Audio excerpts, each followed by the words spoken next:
Buenos días. Agradezco la invitación, agradezco la convocatoria, le agradezco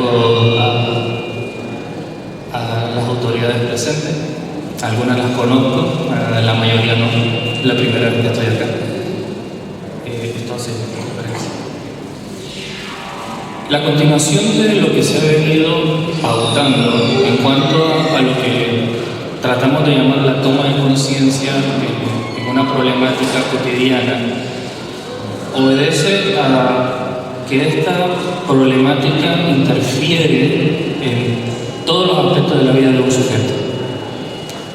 Y cuando normalmente pensamos en lo que tiene que ver una adicción, siempre pensamos en la persona mientras transcurre la adicción.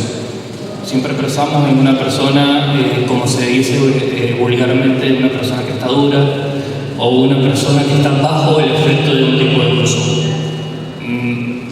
Sería interesante empezar a ver cómo podemos empezar a ver a esa persona sin el consumo, bajo qué tipo de conductas esa persona se dirige a ese consumo. Por eso más que nada, bueno, el título lo cambio un poco ahí porque es muy largo para ponerlo. Por eso más que nada es la conciencia de adicciones en lo cotidiano, no tanto del consumo, no tanto de cierto tipo de cosas que constantemente estamos en contacto, pero nos olvidamos por ahí de cosas un poco más importantes. ¿Cómo lo podemos iniciar a ver a este tipo de problemática? Tenemos muchas formas.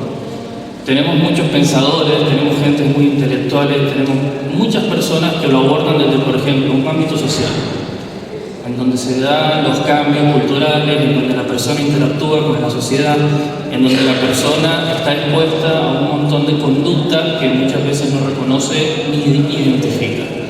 También tenemos otra forma de pensarlo, que es la que más hacemos desde el consultorio, que es la desde el sujeto.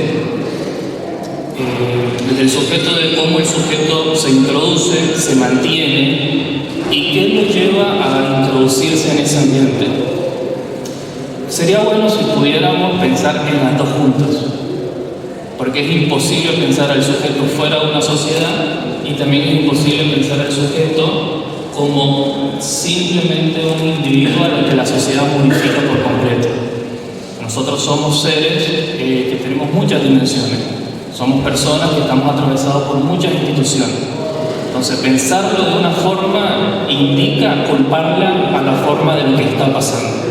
Se comete el riesgo de decir, bueno, pasa que el medio modifica al sujeto y el sujeto no tiene la capacidad de... Sí la tiene. ¿La elige o no la elige? Y cuando lo pensamos de esa forma, estamos diciendo que la culpa la tiene el medio. Cuando lo pensamos de la otra forma, no, la persona es la que constantemente está buscando la forma de satisfacerse de todo esto, culpamos al sujeto. Tratemos de hacer una integración. Más que nada este tipo, en la charla, de lo que les quiero comentar el día de hoy, no tiene tanto que ver con el efecto en sí de la sustancia en la persona, sino del comportamiento. Más adelante vamos a ir viendo algún tipo de definición. Pero iniciemos con lo que nosotros consideramos como conciencia. ¿Ustedes qué piensan que es la conciencia? Pregunta al público. ¿Alguien que se anime? Pasa que ya les adelanté la diapositiva, pero está precisamente por algo. ¿Qué piensan que tiene que ver con cuando nosotros decimos somos conscientes o somos inconscientes de algo?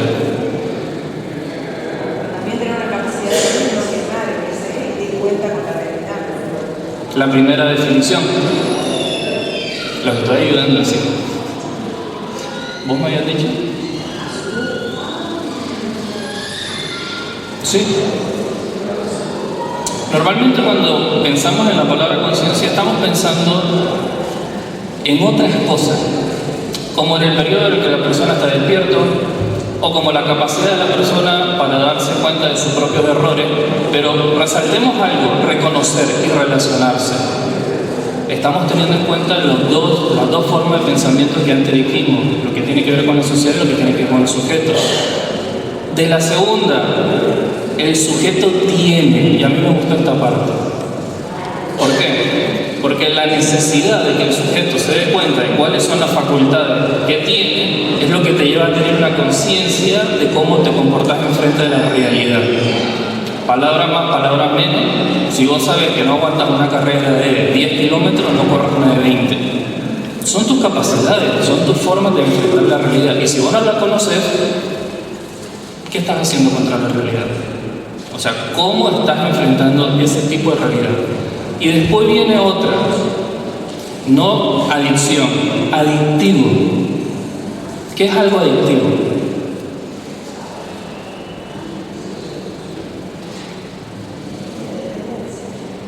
Algo que genera dependencia. Perfecto. Vamos a leer la parte, porque le dieron una ojeada, leamos la parte que está. Es una construcción contextualizada y social. Le damos otra vez el enfoque de la parte social.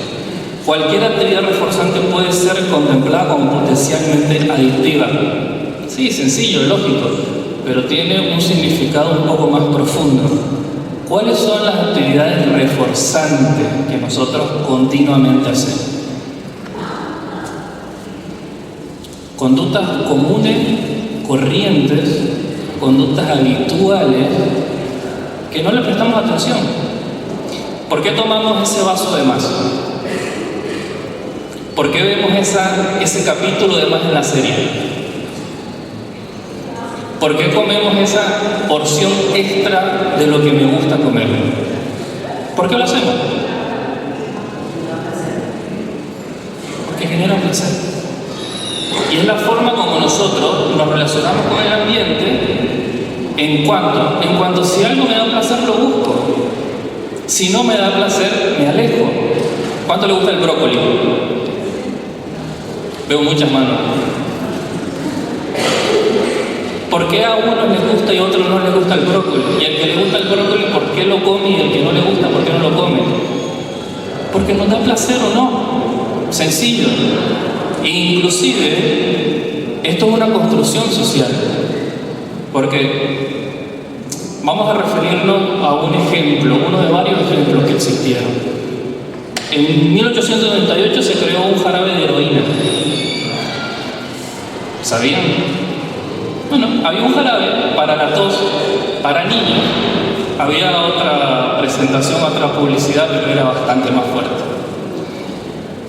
Hasta que en 1913 se dieron cuenta que esa heroína se transformaba en morfina en el hígado, y en ese momento la morfina sí ya era ilegal, pero la heroína no. Entonces empezaron a sacar el jarabe. Pero había un jarabe para la tos de heroína, publicado, vendido, distribuido, socialmente aceptado. ¿Por qué hoy la heroína es una de las drogas que causa tanto estrago en el comportamiento del sujeto? ¿Por qué se descubrió? Porque se empezó a ver su potencial adictivo. Ese potencial adictivo que vos mencionaste en cuanto a que hacía que el sujeto perdiera la capacidad de tomar una decisión por voluntad propia y básicamente obligaba al cerebro a que buscara la sustancia y el placer que le producía esa sustancia. Obviamente, los efectos colaterales, desastrosos. En muchas ocasiones escuchamos de hablar, otra vez de lo que vos dijiste, de lo que es ese circuito de recompensa. Esto está muy ilustrativo, para que en algún momento sepamos de qué se habla cuando decimos, no, el sistema de recompensa que tiene el cuerpo está ahí. Ese es el dibujito, esa es la interacción. El que se llama el área tegmental es el que está lleno de dopamina. Dopamina se le conoce como la hormona de la felicidad. Y esa es toda la relación que hace. Cada una de estas áreas en tu cerebro tiene una función independiente y relacionada con el resto de las áreas. Entonces no es tanto como que la conducta simplemente está en la cabeza y no, está acá. Así se refuerza la conducta. Esto es lo que pasa en tu cerebro. Cuando a vos te gusta el brócoli, estas áreas se iluminan. Cuando no te gustan, estas áreas no se iluminan. Esto es lo que pasa cuando nosotros hacemos referencia a que detrás de todo comportamiento adictivo hay una base orgánica. Hay algo que vos generaste durante muchísimo tiempo como una conducta que vos repetías, que te daba satisfacción, que se formó un mecanismo en tu cerebro que hoy en día lo hace automático. Te lo pide. El común denominador, a mí no me gusta, pero yo soy de las excepciones. ¿Por qué no gusta el chocolate? Te genera placer. ¿Qué genera el chocolate en el cuerpo? Genera endorfina. Muchas endorfinas, un torrente de endorfinas que se libera en tu sistema sanguíneo. Ahora, ¿dónde va a terminar esa endorfina? Acá. ¿Qué hace esa endorfina? Estimula. Entonces vos estás comiendo chocolate y decís, quiero más, hoy no, pero la dieta. No importa. Va a la otra. Y así con la conducta que nosotros repetimos sin darnos cuenta en el momento. Por eso es la necesidad de la conciencia. Acordémonos que la conciencia era la capacidad, definámosla así en el aire, de ver qué es lo que yo enfrente del ambiente, de cuáles son las cosas que a mí me están pasando en la cabeza enfrente del ambiente. Esta es la forma en la que se forma un hábito. Hay un montón de teorías, hay gente que dice que dura 7 semanas, hay gente que dice que dura 7 meses, hay muchos intelectuales pensando. Pero esto es lo que pasa en tu cabeza cuando a vos te gusta o no algo. Hay una parte que se encarga de guardarla. Hay una parte que se encarga de pedirla y hay otra parte que se encarga de reforzarla. Cuando vos aprendiste a manejar bicicleta, algunos saben, algunos no. El que no sepa, aprenda. Cuando vos aprendiste a manejar bicicleta, esta área fue la que te guardó la información. Para que vos cada vez que te subas a la bicicleta no tengas que estar pensando, tengo que equilibrar, voy a sacar el pedal, ahora tengo que impulsar. Son conductas automáticas que vienen de esta zona. Existen. No es que simplemente se reproducen, no. Tienen un bagaje orgánico. Y ahí viene la diva de la charla. Y esto es una definición que se separaron en varios tipos de puntos. Vamos uno por uno. Se concibe la adicción como una conducta caracterizada por el uso repetido de sustancias. Entramos a algo que normalmente conocemos, para los que tienen el folletito, como impulsividad. ¿Qué es la impulsividad? Es ¿sí? Inconscientemente. Vos fijate que fue el inconsciente. Sin racionalizarlo. Perfecto. Una más. Involuntariamente. Exactamente. Ahora, ¿qué pasa si yo le digo que todo eso es mentira? Porque no es involuntario. ¿Por qué no es involuntario? Porque vos te pusiste en la situación. Por más que no estés buscando la consecuencia específica, te acercaste al kiosco donde están los chocolates. Podrías haber pasado por la otra cuadra, pero no te fuiste por ahí. ¿Sí? La culpa. Por eso. Y cuando hay culpa, hay reconocimiento de una conducta. Entonces, no es algo involuntario, no es algo inconsciente, pero esa es la información que tenemos. Entonces, la excusa perfecta es siempre decir, no, fue un impulso. No, ¿por qué? No, fue por impulso, no lo puedo controlar. Es algo que se me va de las manos. ¿Estás seguro? ¿O cuánto de todo eso conviene que sea de esa forma? Vamos a la segunda. Y o la implicación compulsiva de una conducta. Y aquí viene la compañera de la impulsividad, la compulsión. Y en esto relacionamos dos cosas. La impulsividad es un torrente de ansiedad que vos te vas dando cuenta cuando el cuerpo va empezando a generar un cambio. Te empiezan a sudar las manos, te pones nervioso, te empezás a revolear la cabeza para todos lados, empezás a mirar para todos lados. En algunas personas se presenta de una forma diferente a otras. Y eso va acompañado con la compulsión. ¿Qué es la compulsión? Es el acto de repetir algo que me produce la satisfacción. No es lo mismo la impulsividad que la compulsión. La impulsividad es lo que supuestamente es inconsciente, pero no, es algo que nosotros hemos alimentado durante mucho tiempo. Pasa que ahora es tan automático que no genera ningún tipo de proceso extra ni necesidad de generar algún tipo de conciencia, no, pasa de largo, sin filtro. Y la compulsión es las 30 barras de chocolate que yo me como, que directa o indirectamente modifica el medio interno, cambios neuroquímicos, que fue las dos imágenes que mostraba. Esas imágenes son lo que normalmente pasa en el cerebro. Ahora, cuando se ingresa la sustancia y se refuerza el comportamiento, esta imagen cambia. La parte que dice corteza prefrontal, que es la que nosotros conocemos como la toma de decisiones, el área de la ejecución, desaparece. Ya la flechita no basta ya, sino de que va hasta donde dice núcleo accumbens, que es la que genera la satisfacción, y la parte que dice la amígdala. Perdemos la capacidad de tomar la decisión de hacerlo, pero sigue siendo algo consciente porque nosotros nos ponemos en la situación. Eso no significa que sea inconsciente. De manera que se produce un reforzamiento inmediato. El reforzamiento fue lo que ya vimos en la forma que se hacía. ¿Por qué reforzamiento inmediato? Y porque es muy simple. ¿Me gusta o no me gusta? Listo. ¿Me gusta? Sí. ¿Cuánto? Mucho. Bueno, lo sigo haciendo. ¿Me gusta? ¿Cuánto? Un poco. Cuando uno dice me gusta un poco, uno ya empieza a ver cuáles son las consecuencias.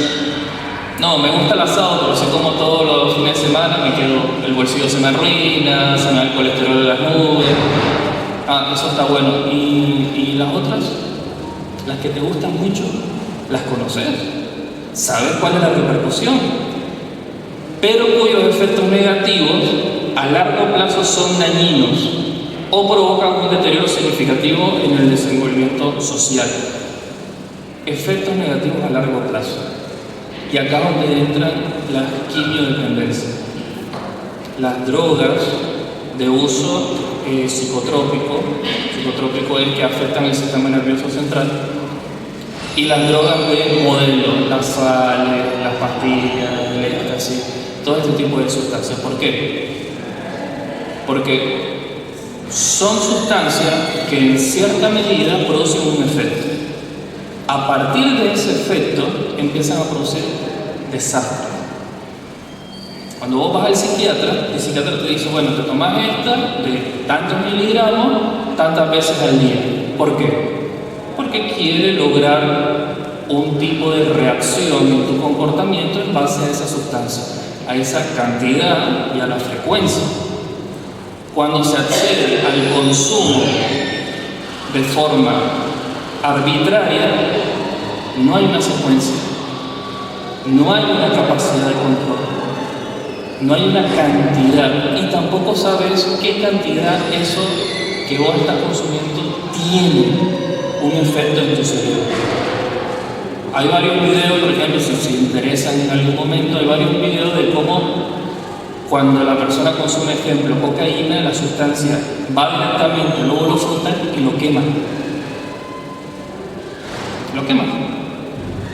Es ácido. Como si vos le echaras ácido a una planta. Se ve cómo se empiezan a apagar las neuronas de la zona. El cerebro tiene obviamente la capacidad, la neuroplasticidad que conocemos mucho, que abusamos de ella, pero ¿cuál es el gran problema? Que una de esas neuronas controla tu piel. Una de esas neuronas controla tus ojos. Una. Conectada en un sistema que es algo automático. Pero si se te quema la neurona que controla tu corazón, te da un paro. Si se te quema, hablemos del sistema. Si en ese momento la sustancia llega al sistema que controla cómo vos ves la realidad, psicosis. La persona vive desrealizada. Y es lo que normalmente vemos en el abuso de la sustancia. Hay muchas formas de explicarlo, el tema de la sustancia. Hay un montón de cosas. Esto está a modo ilustrativo nada más. Hay algunas que se basan en el medio interno del sujeto, la interacción del estrés. Está esta que más o menos la más aceptada, que cuando la persona necesita disminuir un efecto negativo por algún tipo de emoción, busca algo que lo satisfaga. O sea, uno dice, sí, es lógico, sí, pero eso que satisface al sujeto está condicionado por algo que ya ha venido haciendo durante un montón de tiempo. Y en ese sentido se forma el comportamiento automático, y ese comportamiento automático es el que nosotros supuestamente conocemos como el impulsivo, del que nosotros no tenemos control. Y volvemos otra vez a lo mismo, tenemos el control. Que nos gusta dar el control a otra cosa es muy diferente. Y lo que son los modelos de enriquecimiento ambiental, que también tienen que ver con el tema de la sociedad, de qué le das voz a la persona para que la persona considere. Si vos vas a empezar una dieta y sos de los que te gusta el chocolate, entonces el nutricionista te dice, mira, no hay problema que consumas el chocolate, pero trata de hacer una cuota, no te excedas. Y vamos a ir haciendo otra cosa, vamos a salir a caminar para que vos controles tu nivel de ansiedad, vamos a poner una alimentación un poco más saludable, vamos a ir haciendo cierto tipo de cosas. Vamos a empezar a dejar un poco el cigarrillo, entonces te empieza a dar conductas que son favorables para tu salud. Vos te vas dando cuenta, a la semana caminas 3 cuadras, pero a los 15 días, mira, ya respiro mejor. A los 30 días, mira, ya me entra en el segundo del síntoma. Y así sucesivamente. Y la próxima vez que vos tengas el chocolate enfrente y que venga la impulsividad, vos decís, no, pará, porque voy a arruinar todo lo que estoy haciendo. Se perdió la inconsciencia. ¿Por qué se perdió la inconsciencia? Porque le dieron al sujeto conductas que le hacen bien, que aprendió a buscar la satisfacción de otra forma. No fue simplemente el hecho automático que se disparó, sino que ahora la persona sabe que saliendo a caminar respira mejor. ¿Está bueno respirar mejor? Yo soy asmático, por ejemplo, y yo envidio a las personas que juegan 45 minutos un partido de fútbol. ¿Por qué? No me da. Corro 10 minutos y auxilio. ¿Vos sí? Bueno, me ganaste. ¿Y jugaba mejor que otro? Bueno, eso hay que verlo después de un partido. Entonces, ¿qué pasa con con esta problemática? La necesidad de que nosotros veamos cuáles son todas estas cosas se llama conciencia. El título larguísimo es La necesidad de la conciencia de las adicciones. Y acordémonos que cuando estuvimos hablando de adicciones, en esa definición, en ningún momento decía cocaína, marihuana, cannabis, sales, pastillas, en ningún momento decía nada de eso. ¿Qué decía? Comportamientos potencialmente satisfactorios, comportamientos adictivos. El modelo que se está tratando de meter hoy en día en todo lo que son los tratamientos, como para tocar un poco la parte del abordaje, es lo que llamamos biopsicosocial, en el que tenemos el punto de vista del sujeto, el bio, el punto de vista de su sociedad, para saber el entorno, el ambiente, el tipo de calidad de vida, y tratar de hacer en cuanto a esto una amalgama para saber cómo podemos ayudar a ese sujeto. Contra, sí, muchísimo, es sujeto por sujeto, y es carísimo, no se puede mantener. ¿Cuál es el que normalmente funciona? El de hacinamiento. ¿Cuál es el de hacinamiento? Las granjas, los psiquiátricos, en el que vos haces un tratamiento un poco más generalizado con la medicación y cuidar que la persona no consuma. Entonces te fijas en lo que es directamente la sustancia. Hay algunos que van un poquito más allá, entonces tratan de hacer los dos al mismo tiempo y eso sería lo ideal. una de las charlas que tuvimos había una persona de Renacer, me parece que era, y esta persona describía y decía, mira, nosotros hace tiempo hacíamos el psiquiátrico, pero porque no sabíamos que había otra cosa. Y ahora nos empezamos a dar cuenta que la persona cambió, que la sustancia cambió, que el ambiente cambió y que nuestro tratamiento se quedaba en el aire. Entonces empezamos a ver un poco más lo que es la sociedad del sujeto, en dónde está inmerso. Y los tratamientos van evolucionando como la persona. Ustedes fíjense, a ver, en la década de los 70, a la persona que consumía se le considera como tóxico y enfermo. Vamos avanzando, tóxico y delincuente, ya no es enfermo, ahora es delincuente. Después, drogadicto, el marginal, la serie que lo expresa bastante bien. Drogodependiente, ¿cómo es adaptado? Este tipo es desubicado, no puede hacer nada. Ahora, vos fíjate que decía desde 1970, pero este tipo de pensamiento lo siguen teniendo algunas personas en la sociedad. Hoy se trata de pensarlo como el adicto como una persona con alteraciones cognitivas, emocionales y comportamentales, el enfoque biopsicosocial. Pero cuando vos ves a una persona que está bajo el efecto del consumo, te pones a pensar en la familia del sujeto. No, te cruzas de vereda. Huís de la situación. La necesidad de la conciencia es también para que vos generes algo que nosotros llamamos empatía. Porque ese sujeto, bajo ese tipo de condición, tiene un trasfondo de historia. Y ese trasfondo de historia posiblemente vos no lo tuviste, o sí lo tuviste y lo enfrentaste de otra forma. Y se nos vienen a la cabeza todo este tipo de definiciones. Es un cocainómano, se ha escuchado muchas veces. No, eso es adicto, no sirve para nada. No. Y la cabeza se nos va a la sustancia. Ahora, ¿cuántos tienen a ese amigo que ya no lo invitan a ninguna fiesta? No lo invitamos a la reunión, ¿por qué? Porque el tipo se toma todo y después se pone insoportable, hay que llevarlo a la casa. ¿Cuántos tuvieron ese amigo? ¿Cuántos tuvieron a ese familiar el que está en la cena y dice, no lo invite porque se pone a hablar de un montón de cosas y uno te daña la comida?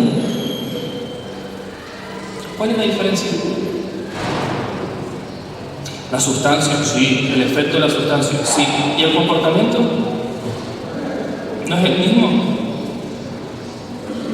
¿No busca lo mismo? Sí. Hablamos de la prevención y cuando hablamos de la prevención volvemos y pensamos en lo mismo. ¿Qué pensamos? ¿Cómo la sustancia llega al sujeto? Entonces, existen un montón de formas, por ejemplo, charlas en la escuela sobre la sustancia y los efectos de la sustancia para que los chicos vayan generando conciencia. Sí, es excelente y en muchos casos es bastante malo, porque le está dando información del chico de qué es lo que se está haciendo. Le presentás a la sustancia. Hay muchos chicos que no lo saben y hay muchos pacientes que se me acercaron y me dijeron, no, vos sabés que yo inicié el consumo después de que un tipo fue al colegio y empezó a hablar de un montón de cosas y entonces mostraba un montón de efectos y vos no veías eso. Sí, pero yo veía al pibe que estaba con una camioneta o con una visera y estaba bueno eso. ¿Está mal que se haga? No. ¿Está mal que se piense en la sustancia? No, porque es una instancia. Ahora, vamos un poco más atrás. La prevención de la adicción no es prevención del consumo de drogas. Si nosotros vamos al punto del consumo de drogas, ya perdimos la prevención. Ya se nos fue de la mano. Tratar de prevenirlo supondría a la sociedad cambios de una profundidad excesiva. Hay cosas que no estamos dispuestos a hacer. Hay cosas que nos cuestan mucho y que económicamente también cuestan mucho hacer. El objeto de estudio de la prevención es la adicción. y volvemos y nos acordamos, la adicción como un comportamiento repetitivo en frente de algo que nos produce satisfacción, no como el consumo. Que no se refiere solo a la droga, sino también al comportamiento y conducta con potencial adictivo. ¿Qué tanto me gusta eso y qué me quita eso? Si yo como tanto de esto, si yo hago tanto de esto, ¿qué tiempo pierdo con mi familia? Si yo estoy 2 horas, 3 horas viendo Walking Dead, ese tiempo lo podría compartir con un amigo, lo podría compartir con mi pareja, lo podría aprovechar para hacer alguna actividad física. ¿Qué tal si veo un capítulo y le dedico tiempo a otra área importante de mi vida? El momento de iniciar no es bajo un modelo de intervención. Vemos al sujeto, hacemos la intervención. Sale la queja de la escuela, hacemos la intervención. Normalmente cuando se comunican con las personas, con los profesionales a dar la charla, se comunican a decir, vos sabés que hay un montón de chicos en la escuela que me están preguntando. Y cuando estábamos hablando con Víctor antes decíamos, porque yo tengo el amigo de un amigo,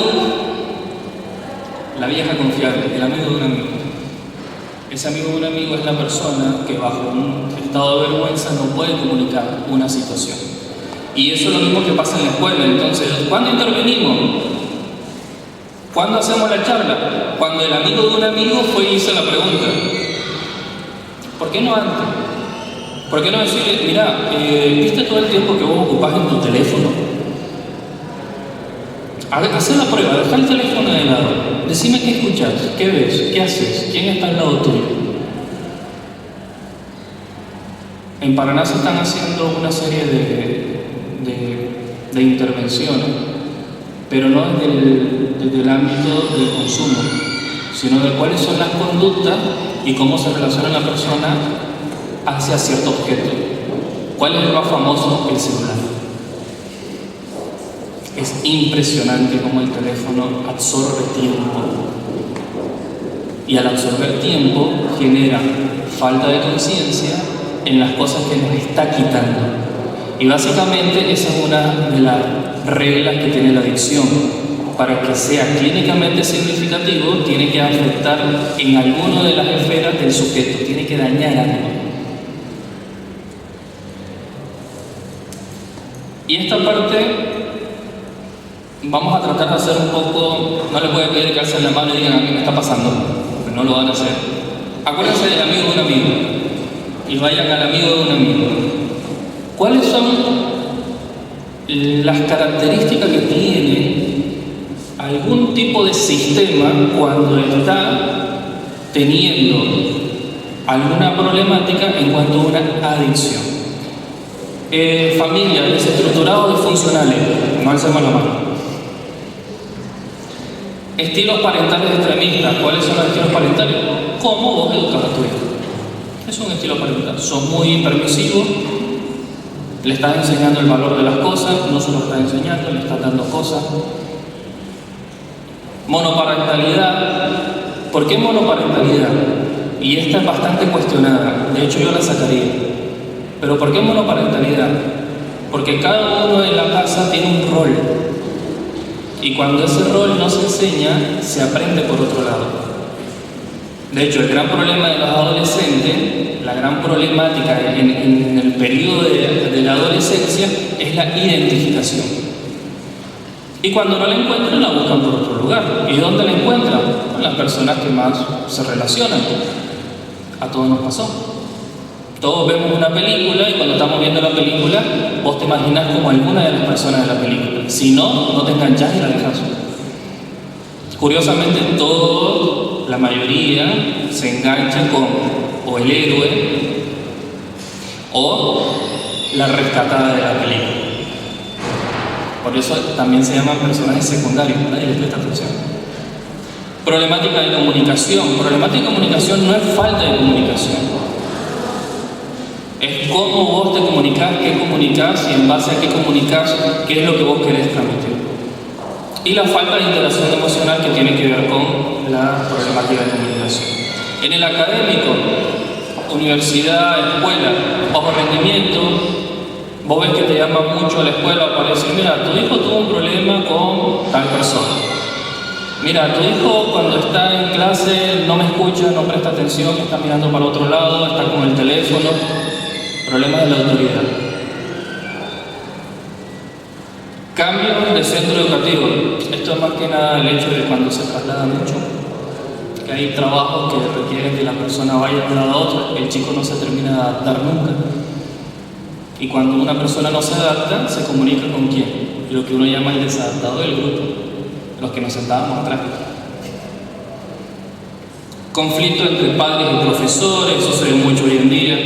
Los absentismos, que es la falta de que el chico vaya a la escuela.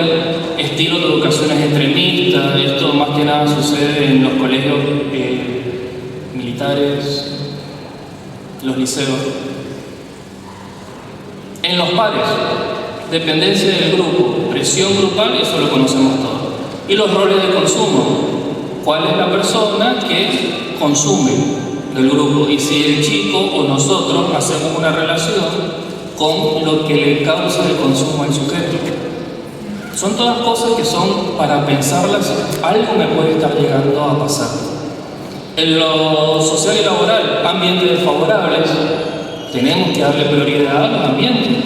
Si tenemos un ambiente laboral que no es agradable, no trabajamos cómodos, y si no trabajamos cómodos, no rendimos. Una de las principales causas de ausencia, los niveles socioeconómicos, la disgregación, individualismo o consumismo, esto tiene que ver con lo que estamos viviendo y por ahí miramos hacia un costadito porque no es lindo verlo. En el individuo, bajo autoconcepto. Ahora, vos fíjate, el tema del bajo autoconcepto, si estábamos hablando de que la conciencia es el reconocimiento que vos tenés de tus características para enfrentar la realidad, ¿qué es el bajo autoconcepto? Es la baja autoestima. Es el decir, no, yo no puedo con esta situación, ¿sabes qué? Es el considerarse que sos una persona que no vas a soportar. Es considerarse que sos una persona que no tenés las herramientas para este tipo de problemática. Es el cómo te consideras. Indefensión aprendida, un término que se usa mucho para decir que la persona que le pegan, el ciclo de la violencia, no sé si alguna vez lo vieron, el ciclo de la violencia es la persona que es violentada piensa que lo merece, en algún sentido. Es un problema grande, eso se llama indefensión aprendida. La impulsividad, la agresividad, las dificultades para la toma de decisiones, y esto tiene que ver con la capacidad de la parte frontal de nuestro cerebro y la resolución de problemas. Esta parte fue agregada a lo que son las creencias. En muchos casos, el tema de la creencia nosotros lo identificamos directamente con la religión. Y no es la religión, es lo que vos crees, algo totalmente diferente. No es a la religión que vos pertenezcas, es la creencia que vos tengas en cuanto a cierto tipo de interacción de grupo, a cierto tipo de ser superior, existencia o no existencia. Ausencia de creencias también afecta estilos de creencias extremistas, los grupos extremistas. Y los grupos extremistas no son solamente los de Medio Oriente. No, hace poco se empezó a ver cuáles eran todo este tipo de tribus urbanas. Una de las características de las tribus urbanas es el extremismo, el totalitarismo. Todos en el grupo se comportan de esta forma. Todos en el grupo se identifican con este tipo de modelo. ¿Qué podemos hacer? Dejémoslo como un tip. Y esa palabra no nos gusta. Los límites. Y cuando pensamos en límites, la mayoría de las personas piensa en algo que está fuera de sí mismo, en algo que no corresponde a mí. Si no, yo te tengo allá lejito a vos porque vos vos no me haces bien. Pues fíjate, el límite permite tres cosas. Define al sujeto. ¿Por qué lo define? Y porque estas son mis prioridades y esto es lo que yo valoro como prioridad, lo respeto y me lo respetas. Protege al chico del ambiente, a la persona del ambiente, porque al valorar, al saber qué característica el sujeto tiene, esas características son valoradas, y cuando son valoradas son defendidas. ¿Va con el primero? Y identificarse. ¿Por qué identificarse? Porque si cierto valor para vos es principal en tu vida, ese valor se va a asociar con algún tipo de persona, pero solamente va a ser tuyo. Va a ser la forma en cómo ves la realidad. Los límites se relacionan directamente con la conciencia. ¿Por qué? Porque volvemos a lo mismo. Son las capacidades que vos tengas. Y enfrente a esas capacidades, ¿cómo vas a reaccionar? Entonces, para cerrar en sí la temática, hay cosas que tenemos que introducir en nuestra percepción, que son: las adicciones no son simplemente consumo. La adicción se puede prevenir. ¿Por qué? Porque la adicción es un comportamiento repetitivo, impulsivo, compulsivo, de algo que me genera placer. Ahora, ¿eso solamente te genera placer? ¿Por qué no buscamos otra cosa? A ver, investiguemos, fijémonos. Si esto otra también te puede generar, si esto otra cosa también te puede generar placer. Y entonces ya empezás a desviarte de eso que te hace comportarte como quieres, que te da órdenes, que no te deja decidir ni protegerte, que no te deja poner límites en vos. Eso es lo que tratamos de dejar en claro. La conciencia sobre el tema de las adicciones no es la conciencia sobre el consumo ni la existencia de la sustancia, sino de lo que yo estoy haciendo para potenciar un comportamiento adictivo o para hacerlo consciente y empezar a sacarme un problema de encima. Porque hay cosas que empiezan desde muy chiquitas y tienen una repercusión inmensa en la conducta del sujeto. Y también cuánto de esto yo estoy dispuesto a aceptar de que me está pasando. Porque no nos gusta, a todos, no nos gusta darnos cuenta de que algo nos está afectando y que encima yo lo estoy haciendo voluntariamente y me está dando órdenes. No está bueno eso. ¿A quién le gusta que le den órdenes? No vi ninguna mano. A nadie le gusta que le den órdenes. Bueno, yo les aviso que tienen un montón de conductas, un montón de cosas. Este aparatito da muchas órdenes.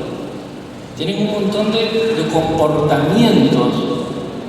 Tenemos un montón de comportamientos que no le prestamos atención, que no somos conscientes de ellos. Y al no ser conscientes de ellos, dejamos que nos ordenen la vida. Y después vienen las consecuencias a largo plazo que hablábamos de la adicción, que no solamente está en la quimiodependencia, sino que está también en cómo vos te comportás, en la hora que vos te acostás a dormir, la hora que vos te levantás, qué cantidad de verdura, fruta vos comés, qué tipo de relacionamiento vos tenés con tus padres, con los que están en el laburo. Todo eso suma y resta al mismo tiempo. Así que espero que lo que se haya dicho vaya por el camino indicado sobre lo que estamos tratando de generar este tema de la conciencia, y que no se me hayan dormido mucho, pero bueno, como estoy sentado no alcanzo a ver hacia atrás. Así que muchas gracias por su atención, muchas gracias por estar pendiente, por asistir, y pensemos, que está bueno pensar, por algo tenemos la cabeza, así que pensemos de vez en cuando ciertos tipos de situaciones.